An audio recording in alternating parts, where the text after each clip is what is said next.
In 1950, the US government did something unthinkable. It ran a secret experiment on its own citizens. For 6 days, a Navy ship off the coast of San Francisco sprayed a massive cloud of bacteria into the fog, directly exposing more than 800,000 people. This is the story of Operation Sea Spray, and how an iconic American city was turned into a giant, unwitting laboratory for germ warfare. Picture this. It's 1950. The world was just beginning to heal from World War II, but a new, quieter war was taking hold. The Cold War wasn't just about the atomic bomb. It was also about a terrifying, invisible threat: biological weapons. U.S. military leaders were haunted by a single question. What if an enemy attacked an American city with deadly germs? How vulnerable were we? How would the pathogens spread? To get answers, they decided they couldn't just rely on models. They needed a real-world test on a real American city. This wasn't just some abstract idea. The Army's biological warfare program, based at Fort Detrick, Maryland, was already hard at work creating an arsenal of bioweapons like anthrax and tularemia. But they believed that to defend against a biological attack, they first had to master one. This thinking launched over 200 secret open-air tests on populated areas across the U.S. between 1949 and 1969.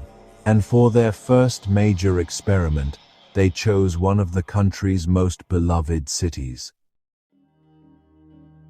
San Francisco wasn't chosen by accident. In 1950, it was a bustling city of 800,000 people, but its geography made it the perfect guinea pig. The famous fog that rolls in off the Pacific could act as a natural delivery system, spreading airborne particles over a huge area. The tall buildings created wind tunnels, and the bay helped contain the mock attack. To military planners, San Francisco wasn't a city full of homes, families, and lives. It was the ideal setting to test a bio-attack launched from the sea. The people living there were about to become unwilling test subjects in one of the largest human experiments in American history. From September 20th to the 27th, 1950, a Navy minesweeper took its position just 2 miles off the San Francisco coast. On deck, military personnel aimed large hoses into the air and began spraying huge clouds of bacteria into the fog, carried by the wind directly toward the city. Nobody, not the public, not the mayor, not even local health officials, was told what was happening. The ship unleashed 2 different kinds of bacteria. One was Bacillus globigii, which they considered a harmless stand-in for a deadly agent like anthrax. The other, sprayed in much larger amounts, was Serratia marcescens. At the time, the Army was confident this bacterium was totally benign. They chose it for one very specific reason. When it grows, it produces a bright red pigment, making it incredibly easy to track. For them, it was just a useful visual marker. Many people today might recognize Serratia marcescens as that pinkish-orange slime that sometimes grows in shower grout. But back then, the military saw it as the perfect tool to spray all over a city. As the invisible cloud of bacteria drifted over the city, a network of 43 secret monitoring stations sprang to life across San Francisco and its suburbs. What the Army discovered was both a shocking success and a terrifying revelation. The bacteria had spread further and faster than they could have imagined, blanketing an area of over 100 square miles and reaching communities far into the East Bay. The military's own report was chilling. They estimated that nearly all of the city's 800,000 residents had inhaled at least 5,000 bacterial particles each. In a declassified 1951 document, they declared Operation Sea Spray an unqualified success, proving that a naval biological attack could bring a major city to its knees. But what they saw as a successful simulation would soon have devastating real-world consequences.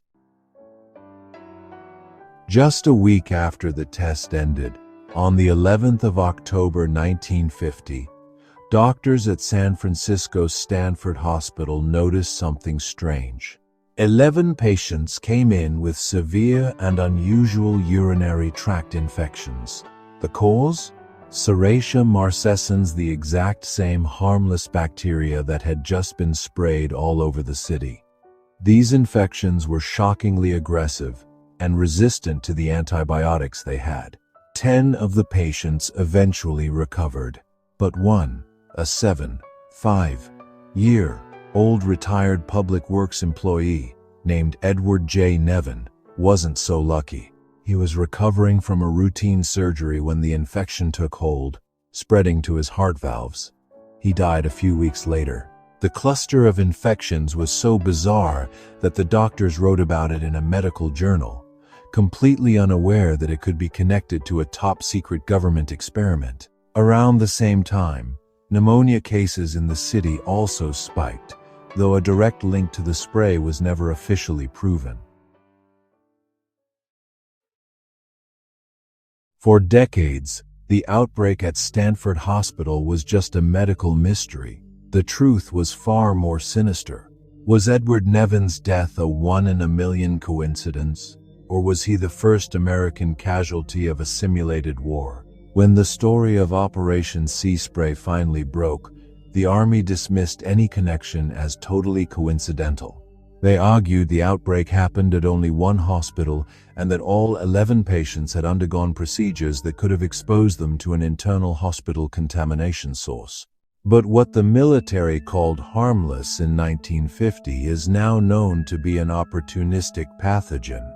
Serratia marcescens is a bacterium that can cause severe and sometimes fatal infections in people with weakened immune systems like the elderly, the sick, and patients recovering from surgery. People exactly like Edward Nevin. The San Francisco outbreak was the first documented case of Serratia marcescens causing a clinical infection. While the government has never legally admitted fault, many believe the experiment unleashed a dangerous new strain of bacteria into the Bay Area, potentially causing infections for years to come. For over 25 years, the 800,000 residents of San Francisco had no idea they'd been lab rats in a massive biowarfare test. The story of Operation Sea Spray remained a deeply buried secret. That all changed in 1977.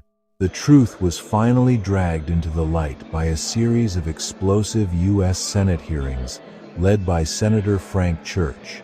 The Church Committee was formed to investigate abuses by American intelligence agencies, and it uncovered everything from CIA assassination plots to illegal spying on U.S. citizens.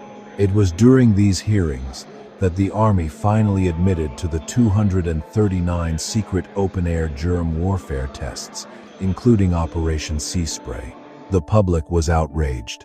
In 1981, Edward Nevin's family sued the government, holding it responsible for his death, but the courts ruled against them, stating they couldn't definitively prove that the bacteria from the Army's test was the exact strain that killed Nevin. The family appealed all the way to the Supreme Court, but the court refused to hear the case. The government has never acknowledged any link or offered compensation. As horrifying as Operation Sea Spray was, it wasn't a one-off event. The Church Committee revealed a shocking pattern of the government testing weapons on its own clueless population. In 1965, military agents walked through Washington's National Airport and a Greyhound bus terminal with suitcases modified to spray bacteria exposing over 130 travelers who then carried the germs to dozens of cities. A year later, in 1966, agents smashed light bulbs filled with bacteria on the tracks of the New York City subway, letting the trains push the germs through the entire system. Other tests happened everywhere from Alaska to Florida. It was all driven by a Cold War mentality that the ends national security justified the means, even if those means involved violating the core ethical principles of the Nuremberg Code. These large-scale tests on the public finally stopped in 1969, when President Richard Nixon officially ended America's offensive biological weapons program and ordered the military to destroy its stockpiles. The story of Operation Sea Spray is a chilling reminder of how fear can drive governments to make secret decisions with very public and sometimes tragic consequences. If you believe these forgotten parts of history are important to talk about, please take a moment to subscribe and share this video. Your support helps make sure these stories continue to be told. For 6 days in 1950, the San Francisco fog hid more than the Golden Gate Bridge. It hid a military experiment on a scale that's hard to comprehend. Operation Sea Spray is a deeply disturbing chapter in American history, forcing us to confront difficult questions about secrecy, ethics, and the balance between security and freedom. It's a powerful lesson on the human cost of fear. The story of the invisible cloud that fell over a city leaves us with a question that's just as relevant today. What price is acceptable for security, and who gets to decide?